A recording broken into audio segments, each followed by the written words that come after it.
Hello everyone, again शुरू करने वाले हम बीएससी सेकेंड ईयर मैथमेटिक्स और हम कर रहे हैं आपका पेपर थर्ड पेपर कर रहे हैं आपका linear programming end game theory.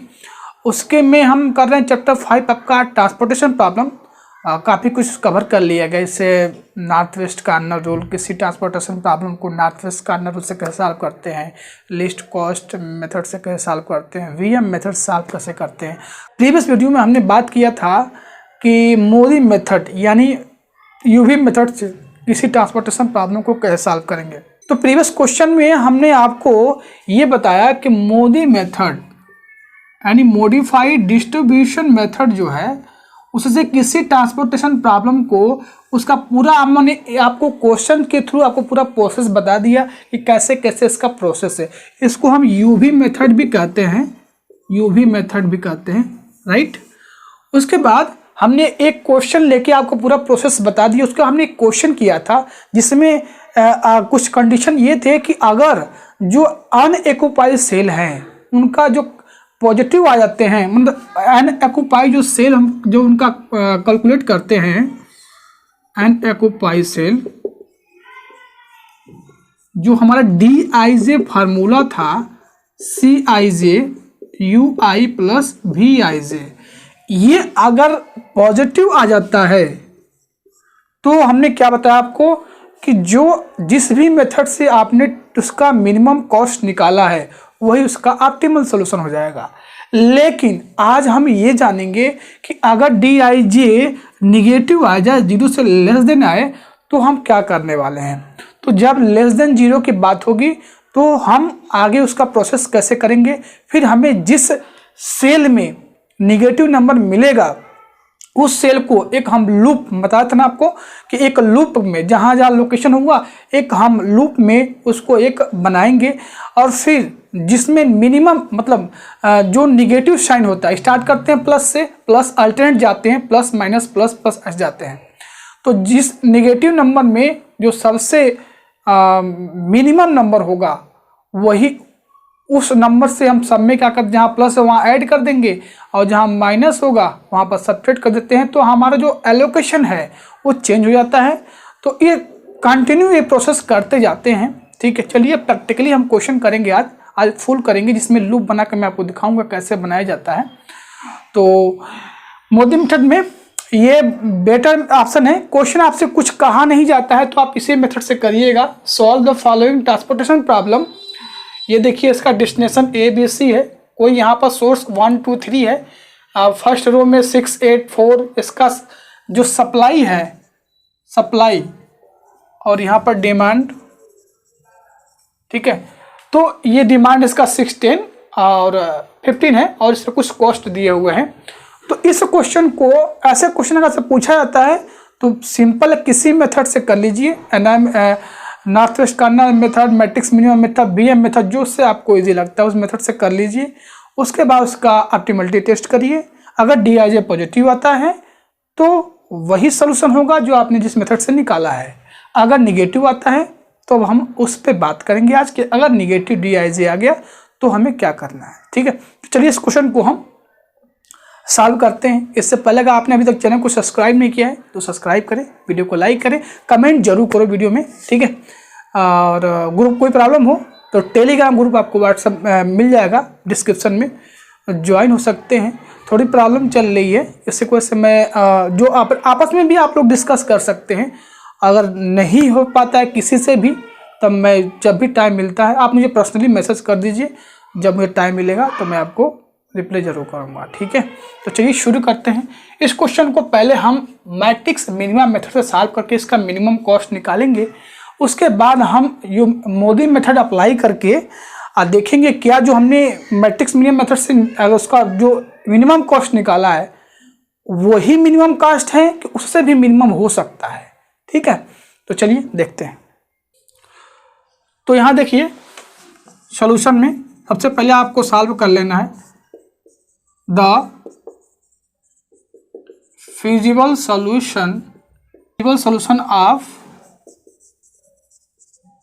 transportation problem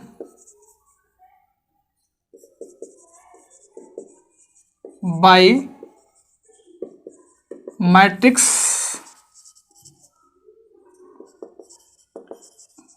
minima method as follow. आप बैलेंस एक बार चेक कर लेना, वैसे ये बैलेंस है, आप चाहो तो इसको ऐड करके देख सकते हो। वैसे भी ऑप्टिमल सॉल्यूशन हमने थ्योरम को करवाया है कि जो भी आपका ट्रांसपोर्टेशन प्रॉब्लम होगा, एग्जिस्टेंस ऑफ सॉल्यूशन की बात करेगा तो वो बैलेंस होगा, तभी उसके हम ऑप्टिमल सॉल्यूशन निकाल पाएंगे। ठीक है, तो ऑब्वियस है इसके बराबर होंगे, आप चाहें तो देख सकते हैं 31 आ रहा है, यहाँ भी कितना आएगा आपका 31 ही आएगा। अब आपने मैट्रिक्स मिनिमा मेथड से किसी ट्रांसपोर्टेशन प्रॉब्लम को कैसे सॉल्व करते हैं ये आपको पता होगा, ऑलरेडी इस पर वीडियो बनाया गया है। अगर आपने अभी तक नहीं देखा है तो जाइए और वॉच करिए वीडियो। चलिए मैं यहाँ पे इसका कॉस्ट लिख लेता हूँ।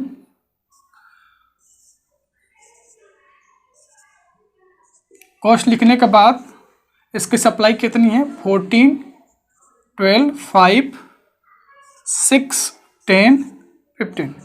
तो यहाँ पे आप पूरा प्रोसेस मत करिएगा, सॉल्व मत करिए, ये नहीं कि पूरा प्रोसेस स्टेप बाय स्टेप पूरा थ्योरी विद थ्योरी लिखना शुरू कर देगा, ऐसा कुछ नहीं करना है।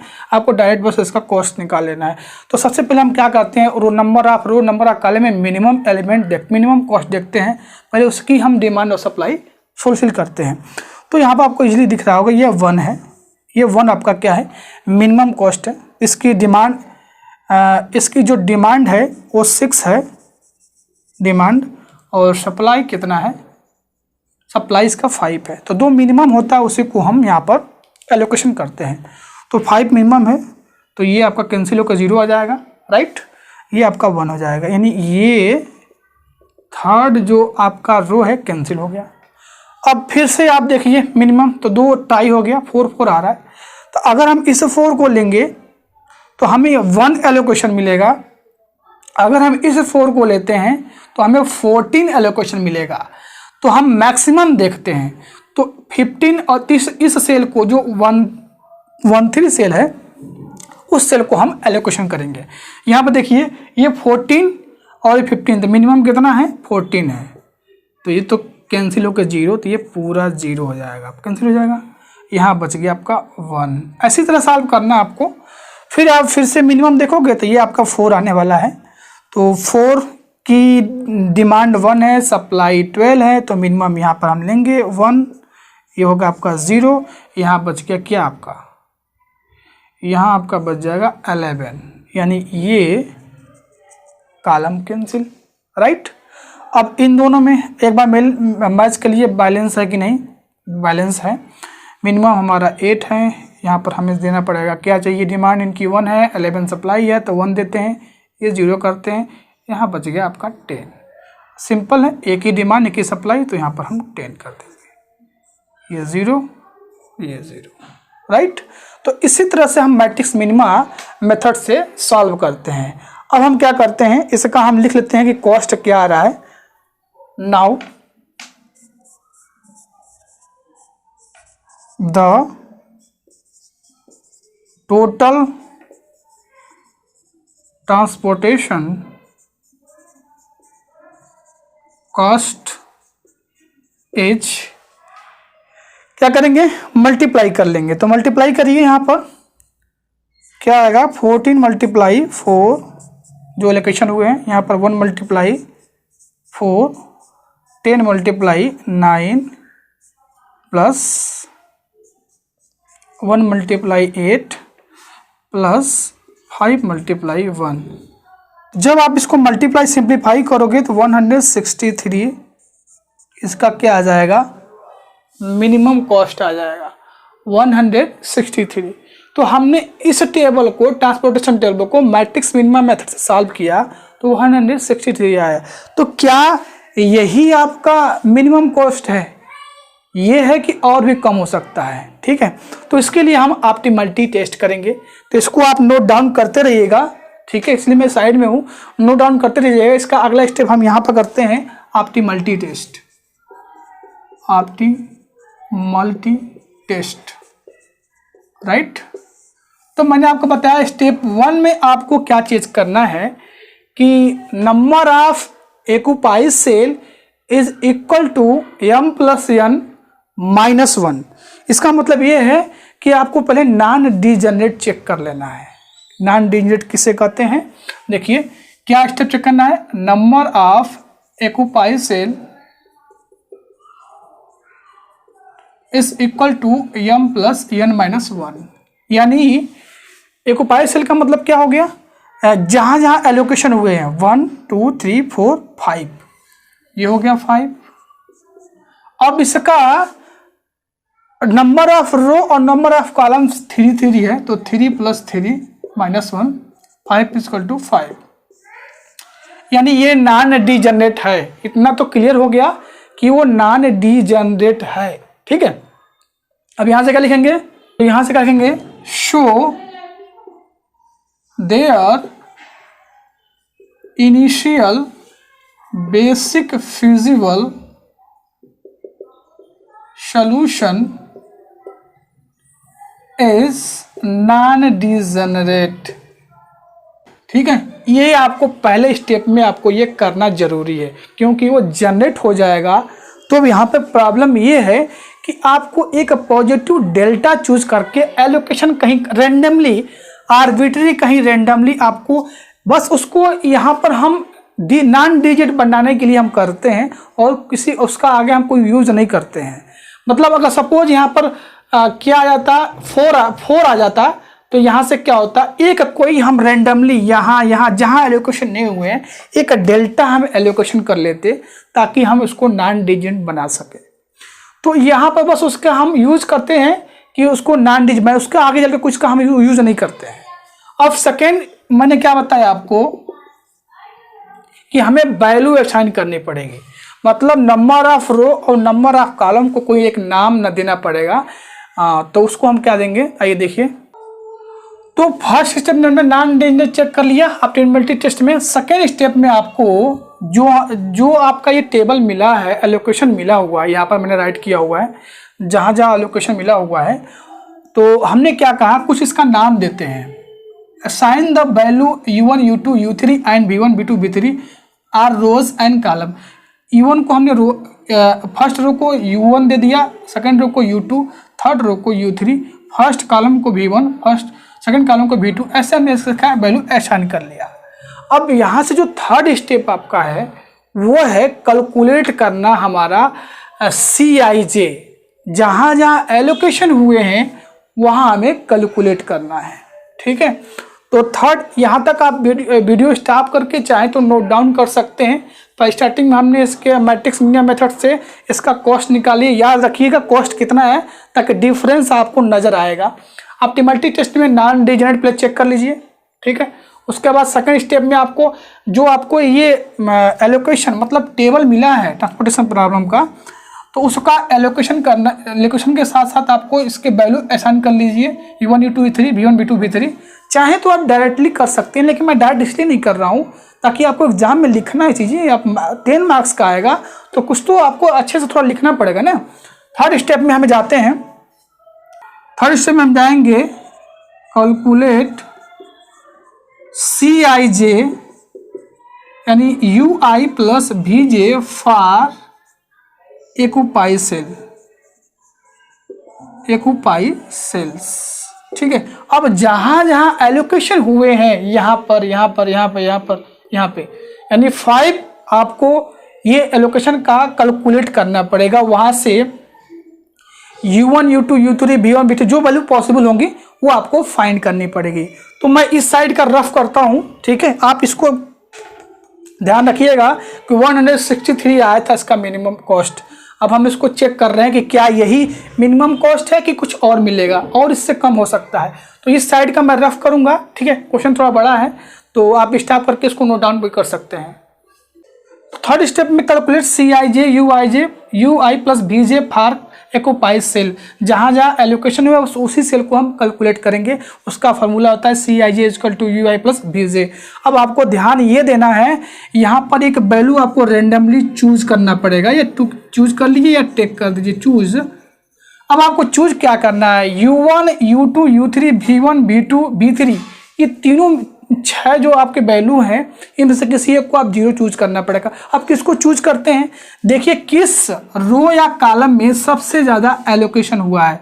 इस फर्स्ट रो में U1 में केवल 1 एलोकेशन है, सेकेंड रो U2 में 3 एलोकेशन है, इसमें केवल 1 है, V1 में आपका 2 है, V2 में 1 है और V3 में 2 है। तो आप इजीली देख सकते हैं V2 एक ऐसा सेकेंड रो है U2 जिसमें 3 एलोकेशन हुए हैं। तो आपको चूज करने पड़ेगा U2 = 0, है ना। हर क्वेश्चन में आपको ऐसे ही करना है, ठीक है। तो किसी में अगर बराबर भी आ जाता है, अच्छा 2 लोकेशन किसी में 2, तो कोई एक आप चूज कर सकते हो, उसमें कोई दिक्कत नहीं है। सपोज यहाँ भी 2, यहाँ भी 2, यहाँ भी 2, सब जगह 2 आ जाता है, ट्राई हो जाता है, तो किसी एक को रेंडमली आप U1 V1 किसी को चूज कर सकते हो, उसमें कोई प्रॉब्लम नहीं है। Cij = क्या होता है, UI + Vj होता है। अब हमें एलोकेशन यहाँ पर C21 का पहले निकाल लेते हैं। C21 किस लिए निकालें, क्योंकि U2 पहले 0 मिल जाएगा हमको, तो C21 निकाल लें। तो U2 फार्मूला में रखिए, U2 + V1 रखने के बाद 21 कॉस्ट कितना है, 4 है, यहाँ पर हमने राइट कर दिया। उसके बाद U2 हमने चूज कर लिया 0, तो यहाँ से V1 आसानी से मिल जाएगा 4, कोई दिक्कत नहीं। अब हम आते हैं इस कॉस्ट सेल में 22 में आएंगे, तो U2 + V2, U2 ये पहले हम क्यों इसको क्यों नहीं ले रहे हैं, इसलिए क्योंकि U2 की वैल्यू पता है तो जल्दी वैल्यू निकल जाएगा। इसको अभी लिखोगे 13 तो V3 पता नहीं है हमको, इसलिए हम ये सेकेंड रो कॉलम कर रहे हैं कैलकुलेट। आप भी ऐसे करना, जो वैल्यू चूज करना उसी सेल को पहले कैलकुलेट करना, ताकि आसानी से और वैल्यू आपको मिल जाए।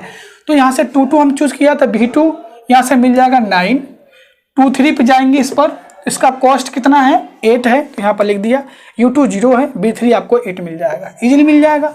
अब यहाँ से आपको 31 कैलकुलेट करना है, क्या करना है 31 कैलकुलेट करना है, ये वाला कैलकुलेट करना है। तो U1 + V3, अब मैंने बोला था आपको V3 मिल जाएगा, V3 8 है तो यहाँ पर रख देंगे, तो U1 मिल जाएगा -1। अब यहाँ पर देखेंगे 31 ये वाला सेल कैसे कैलकुलेट करेंगे Cij, तो इसकी कॉस्ट क्या है 1, तो यहाँ पर रख देंगे 1। और U3 कितना आपका है निकालना है, V1 पता है आपको, V1 4 है, तो यहाँ से -3 मिल जाएगा। तो इस तरह से स्टेप 3 में जो एक्यूपाई सेल है जिसका एलोकेशन हुआ है उसका Cij हम निकाल लेंगे। सबसे पहले हमने क्या किया, पहले नॉन डिजिट किया, उसके बाद कुछ वैल्यू असाइन कर ली, U1 V1 और V1 V2 V3 ये value number of row column में असाइन कर लिया। थर्ड स्टेप में हमने Cij कैलकुलेट किया, एक वैल्यू चूज करना पड़ेगा आपको। तो हमने हमारे सेकेंड रो में जो U2 का एलोकेशन ज़्यादा था इसलिए हमने U2 0 चूज कर लिया, ठीक है। अब हमने यहाँ पर कैलकुलेट कर लिया। नेक्स्ट इसका फोर्थ स्टेप जो है, अब हमें अपॉर्चुनिटी कॉस्ट निकालना है अनएक्यूपाइड सेल, मतलब जिसका एलोकेशन नहीं हुआ है। क्या हुआ है, जिसका ये सेल ये यहाँ पर ये आपको 4 सेल दिख रहे हैं, तो इसी से हमें डिसाइड करना है, इसी से आपको मिलने वाला है कि क्या हमें जो हमने निकाला था मैट्रिक्स मिनिमम मेथड से कॉस्ट 163 आया था, वही मिनिमम कॉस्ट है। अगर पॉजिटिव आ गया तो वही फिर से हो जाएगा, अगर एक भी निगेटिव आ गया तो आपको वहाँ पर लूप चूज करके फिर से एक नई टेबल बनानी पड़ेगी, ठीक है। तो देखिए फोर्थ स्टेप मैं यही कर रहा हूँ, इसको मैं रफ करने वाला हूँ, सेकंड स्टेप यहाँ तक रहेगा। तो आप वीडियो स्टॉप करके ये यहाँ तक थर्ड स्टेप कंप्लीट कर लीजिए, ठीक है। अब मैं यहाँ से फोर्थ स्टेप करने वाला हूँ कि कैसे अनएक्यूपाइड सेल का अपॉर्चुनिटी कॉस्ट कैसे निकालते हैं, ठीक है। तो चलिए देखते हैं। तो अब हम अपॉर्चुनिटी कॉस्ट निकालेंगे, Dij निकालेंगे। तो फोर्थ स्टेप में हम जा रहे हैं अपॉर्चुनिटी कॉस्ट फॉर अनएक्यूपाइड सेल, मतलब जहाँ जहाँ एलोकेशन नहीं हुआ है उसका हम करेंगे। Dij = फार्मूला होता है Cij - Ui + Vj, ठीक है। तो इस कैलकुलेशन करेंगे तो हमें पहला क्या है D11 है, तो हम फार्मूले में रख दिए C11 - U1 + V1। C11 का कास्ट कितना है 6 है, तो यहाँ पर रख दिया 6। और U1 का वैल्यू आप निकालें, देखिए अपने कॉपी में आप नोट डाउन किया है तो -4 और V1 4 आएगा, तो हमारा 6 मिल जाएगा। D11 D12 की वैल्यू यहाँ होगी, ये D12 है, तो C12 - U1 + V2। C12 यानी कॉस्ट ये 8 है, V1 का वैल्यू हमने निकाल चुके हैं -4, V2 का 9, तो ये हमारा D12 जो वैल्यू आएगी, इसकी जो अनऑक्युपाइड सेल की आएगी कॉस्ट, वो आएगी 3 आएगी। अब D32 निकालेंगे, मतलब यह तो पूरा एलोकेशन है, यहाँ पर एलोकेशन नहीं है, तो 32 फर्स्ट फार्मूले में रख दीजिए। इसकी पहला कॉस्ट कितना है 2, और U3 की जो वैल्यू आई है, U3 की वैल्यू वो आई है हमारा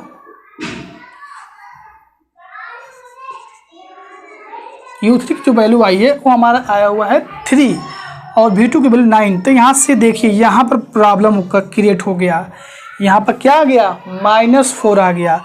D33, तो ये वैल्यू जब रखोगे तो ये 6 दिया हुआ है, U3 की वैल्यू -3 और V3 की वैल्यू 8 रखने के बाद ये तो पॉजिटिव आ गया, यहाँ पॉजिटिव मतलब फर्स्ट पॉजिटिव, ये पॉजिटिव, ये पॉजिटिव, लेकिन यहाँ पर गाइज यहाँ पर ये निगेटिव आ रहा है।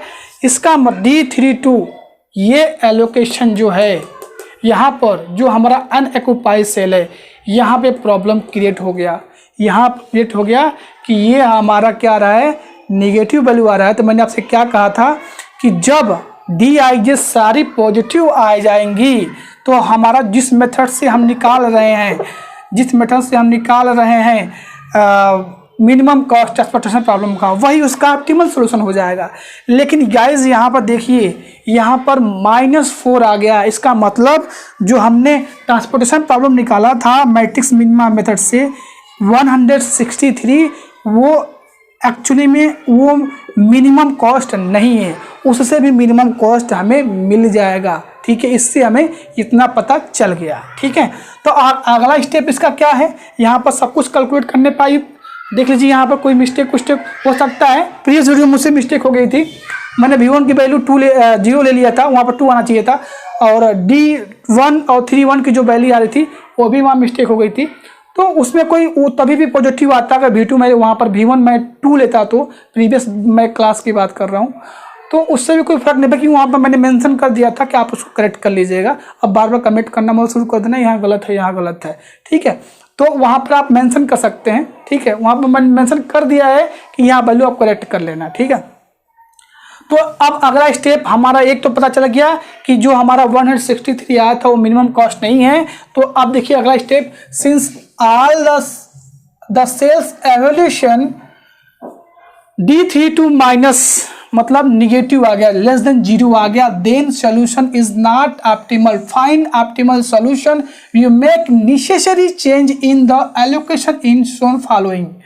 तो हमसे ये कहा गया कि ये जो ऑप्टिमल सोल्यूशन आपने निकाला था मैट्रिक्स मिनिमम मेथड से वो नहीं है, आपको एलोकेशन चेंज करिए, चेंज करने के बाद आपको एक नया टेबल मिलेगा, उस टेबल की हेल्प से फिर से आप क्या करिए Cij और Dij इसको कैलकुलेट करके तब देखिए Dij पॉजिटिव आ रहा है कि नहीं आ रहा है। ठीक है, तो चलिए इसका हम लूप बनाते हैं, देखते हैं लूप कैसे बनाएंगे।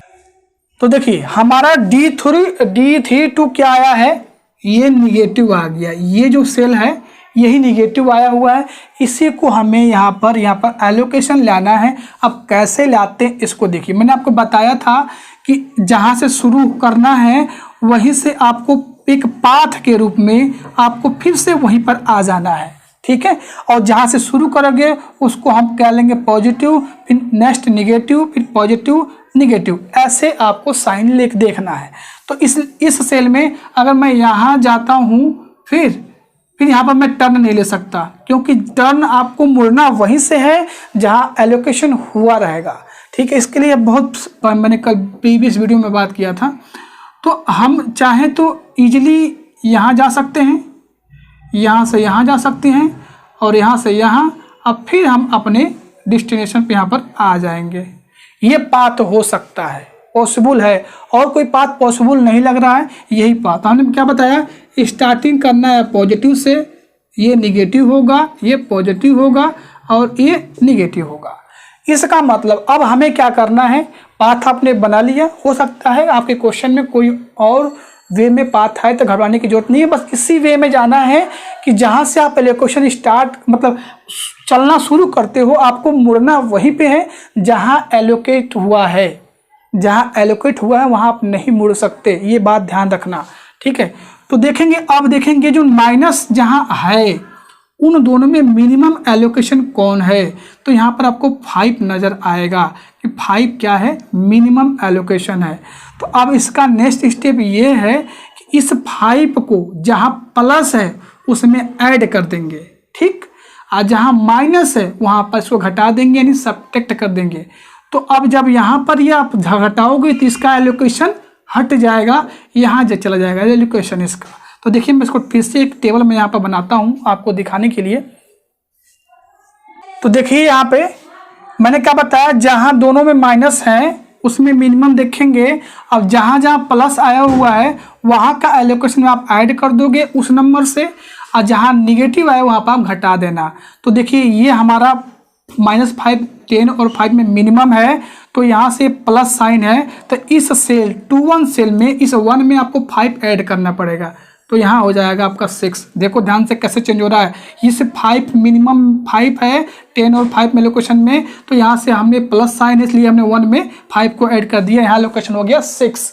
ध्यान से देखना, यहाँ पर क्या है आपका माइनस है, तो आपको इस 10 में से 5 माइनस करना पड़ेगा, तो यहाँ से हो जाएगा आपका 5। देख लो ना। अब यहाँ पर देखिए ऑलरेडी पहले माइनस था तो आपको 5 माइनस करने पड़ेगा, तो यहाँ से एलोकेट अब हट जाएगा, यहाँ एलोकेशन नहीं होगा। अब यहाँ आप यहाँ पर कुछ नहीं है, +5 प्लस केवल था, यहाँ पर स्टार्ट किया था, तो अब यहाँ पर हो जाएगा एलोकेशन आपका 5, ठीक है। तो ये नया लूप बना के हमने एक नया ट्रांसपोर्टेशन टेबल बना लिया यहाँ पर। समझ में एक बहुत समझिए, D32 में -4 आया था, नेगेटिव आया था, तो हमने यहाँ पर से स्टार्ट किया लूप बनाना। लूप वहीं आपको बनाना है, वहीं आपको टर्न लेना है, मुड़ना है जहाँ पर एलोकेशन है। तो यहाँ से हमने लूप यहाँ है तो मुड़ सकते हैं। अब पहले स्टार्टिंग में प्लस लेंगे, माइनस प्लस माइनस करेंगे, तो देखेंगे जहाँ मैं माइनस है वहाँ पर आपको मिनिमम एलोकेशन देखना था, 5 था, तो जहाँ प्लस है वहाँ पर आपको 5 ऐड कर देना है इसी 5 से जो मिनिमम आएगा लोकेशन में, ठीक है। और जहाँ प्लस है वहाँ ऐड कर, जहाँ माइनस है वहाँ पर घटा देना है। तो हमने यहाँ पर 6 कर दिया, यहाँ पर 5 कर दिया, यहाँ से घटेगा तो कुछ एलोकेशन 0 हो जाएगा, यहाँ पर एलोकेशन 5 हो जाएगा। अब यहाँ तक पहुँचने के बाद आपको फिर से वही प्रोसेस करना है, आपको इसका CIJ निकालना पड़ेगा, DIJ निकालना पड़ेगा। अगर इस बार जो DIJ पॉजिटिव आ जाता है तो ये हमारा मिनिमम कॉस्ट निकल जाएगा इस टेबल के थ्रू से। तो चलिए फिर से हम CIJ कैलकुलेट करते हैं, यानी एक्यूपाई सेल का हम कैलकुलेट करेंगे, उसके बाद अनएक्यूपाई सेल कैलकुलेट करेंगे। उसके बाद कैलकुलेट करने के बाद हम फिर से अब क्या यहाँ वैल्यू असाइन करना पड़ेगा हमको, U1 U2 U3 V1 V2 V3 करने के बाद हम करते हैं। तो चलिए आगे हम इसको देखते हैं। बाकी आप स्टॉप करिए वीडियो और इसको नोट डाउन पूरा कर लीजिए। हम अगला स्टेप करेंगे तो सब कुछ हमको ये रफ करना पड़ेगा। एक टेबल में रखूँगा इसको ताकि एलोकेशन हमें पता चल सके, ठीक है। बाकी सब मैं रफ करने वाला हूँ, तो स्टॉप करके आप इसको नोट डाउन कर लीजिए, ठीक है। तो यहाँ तक हो गया था आपका, हमने लूप ये जो निगेटिव आया था वहाँ पर जब हमने लूप ला दिया यहाँ पर, मतलब एक एलोकेशन हमने वहाँ पर कर दिया और यहाँ जो एलोकेशन था वो रिमूव हो गया, आपने देख लिया। इस टेबल को हमने यहाँ बना लिया, तो इसको मैं रफ करता हूँ, एक बार आप मैच कर लीजिए, ठीक है। अब फिर से आपको क्या करना है, जहाँ जहाँ एलोकेशन हुए हैं यहाँ पर मतलब जहाँ जहाँ एलोकेशन हुए हैं उसको फिर से आपको एक्यूपाई सेल को कैलकुलेट करना पड़ेगा ऑन एक्यूपाई से, मतलब फिर से प्रोसेस CIJ निकालिए पूरा। उसके बाद आपको DIJ अनएक्यूपाई सेल ये जो आपको 4 दिख रहे हैं इनको कैलकुलेट करिए। अगर DIJ पॉजिटिव आ जाता है तो ठीक है, यही टेबल आपका क्या हो जाएगा, ट्रांसपोर्टेशन प्रॉब्लम का सलूशन हो जाएगा। अगर अब इसके बाद भी आपको नेगेटिव आता है तो फिर से आपको यहाँ पर लूप लेके डिफाइन करना पड़ेगा, हाँ करना पड़ेगा। तो चलिए इस टेबल के थ्रू हम कैलकुलेट करते हैं ऑप्टिमलिटी टेस्ट अगेन। तो देखेंगे इसमें फिर देखिए U1 U2 U3 में सबसे ज़्यादा एलोकेशन कहाँ हुआ है, U2 में हुआ है, तो अगेन चूज U2 = 0, कोई प्रॉब्लम नहीं। अब हम एक्यूपाई सेल का यहाँ कैलकुलेशन करेंगे। एक्यूपाई मतलब जहाँ जहाँ एलोकेशन हुआ है, तो 21 यहाँ एलोकेशन हुआ है तो U2 + V1, यहाँ से V1 आपको 4 मिल जाएगा। सेकेंड 22 मतलब C22, तो U2 + V2, तो यहाँ से U2 0 है और इसका कॉस्ट कितना 9 है, तो आपको V2 मिल जाएगा, 9 मिल जाएगा, राइट। उसके बाद 2 3 इस पर जाएंगे तो यहाँ पर 2 3 का मतलब V3 8 मिल जाएगा, क्योंकि U2 0 है, यहाँ पर कॉस्ट क्या है 8 है। तो इस तरह से वैल्यू रख के निकाल सकते हैं। आपने निकाल भी लिया प्रीवियस में। 1 3 पे जाएंगे तो V1 प्लस V3, यहाँ से C1 कास्ट क्या है, 1 3 कास्ट क्या है 4 है, और ये V3 हमारा 8 है। तो यहाँ से V1 U1 मिल जाएगा -4, 3 2, ये देखिए यहाँ पर ये मिल जाएगा -7। तो यहाँ से V1 V2 V3 U1 U3 मिले, सारी वैल्यू मिल गई। अब हमने यहाँ तक क्या किया, जहाँ एलोकेशन हुआ एक्यूपाई सेल का कैलकुलेशन किया। अब हम करेंगे अनएक्यूपाई सेल का, जहाँ कैलकुलेशन नहीं हुआ है, मतलब जहाँ एलोकेशन नहीं हुआ है। फॉर्मूला क्या होता है, DIJ = CIJ - UI + BJ, यही होता है। तो वैल्यू पुट करेंगे, तो पहला 1 1 है तो हमने 1 1 रख दिया। कॉस्ट 6 है। U1 की वैल्यू कहाँ से रखनी है आपको, यहाँ से लेनी है। U1 की वैल्यू, V1 की वैल्यू यहाँ से लेनी है। पुट करके देखिए 6 आ जाएगा इजीली। अब दूसरा कहाँ नहीं हुआ है लोकेशन, D12 में नहीं हुआ है, तो C12 की वैल्यू कितनी है 8 है, और U1 की वैल्यू कितनी है, U1 निकाल चुके हैं हम -4, और V2 निकाल चुके हैं 9, तो हमने यहाँ पर रख दिया। तो ये भी हमारा पॉजिटिव आ गया। अब यहाँ पे आते हैं, इनको चेक करें तो इसका कॉस्ट 1 है। V3 निकाल चुके हो, सॉरी U3 निकाल चुके हो, -7 प्लस V1 की वैल्यू कितनी है 4 है। तो इन दोनों में हम सब्ट्रैक्ट करेंगे, लेकिन साइन का ध्यान रखेंगे। यहाँ पर क्या है, ये आपका प्लस हो जाएगा, तो यहाँ पे देखिए 3 आएगा, तो ये आपका प्लस, ये भी पॉजिटिव आ रहा है। 3 3 में जाइए यहाँ पर, तो 3 3 में कॉस्ट कितना इसका है 6 है, और U3 की वैल्यू कितनी है, U3 की वैल्यू हमारी, U3 की वैल्यू -7 है, और V3 की वैल्यू हमारी 8 है। तो ये सारी वैल्यू क्या आ रही है, पॉजिटिव आ रही है। बहुत अच्छी न्यूज़ ये है कि आपकी सारी जो DIJ की जो वैल्यू है, अनएक्यूपाइड सेल जब आपने निकाला, उसका कॉस्ट निकाला उसका, तो ये सारी वैल्यू यानी ऑल जो DI जितने मतलब एलोकेशन नहीं हुए सेल्स का, वो हमारा पॉजिटिव आ गया। इसका मतलब जो हमने लास्ट टाइम ये इसका लूप बना के नया एक ट्रांसपोर्टेशन टेबल बनाया था, वही हमारा फाइनली क्या है, ट्रांसपोर्टेशन कॉस्ट निकाल सकते हैं, इससे कोई प्रॉब्लम नहीं। तो यहाँ से सारी DIJ की वैल्यू पॉजिटिव आ गई, देखिए सबकी पॉजिटिव आ गई है। तो लास्ट टाइम जो हमने टेबल बनाया था, इसी से हम इसका ट्रांसपोर्टेशन कॉस्ट निकाल सकते हैं। तो finally all DIJ is positive, then इसका जो लास्ट टाइम ट्रांसपोर्टेशन प्रॉब्लम होगा, उसी से हम इसका कैलकुलेट कर लेंगे, और हमारा फाइनली। तो चलिए देखते हैं कि जो हमने स्टार्टिंग में मैट्रिक्स मिनिमम मेथड से किया था, ट्रांसपोर्टेशन प्रॉब्लम को सॉल्व किया था, क्या उससे कम आ रहा है या उसके लेवल में आ रहा है, उससे ज़्यादा आ रहा है। देखते हैं कि क्या उसका कैलकुलेशन करने पे उसका एग्जैक्टली क्या आता है। तो आइए देखते हैं।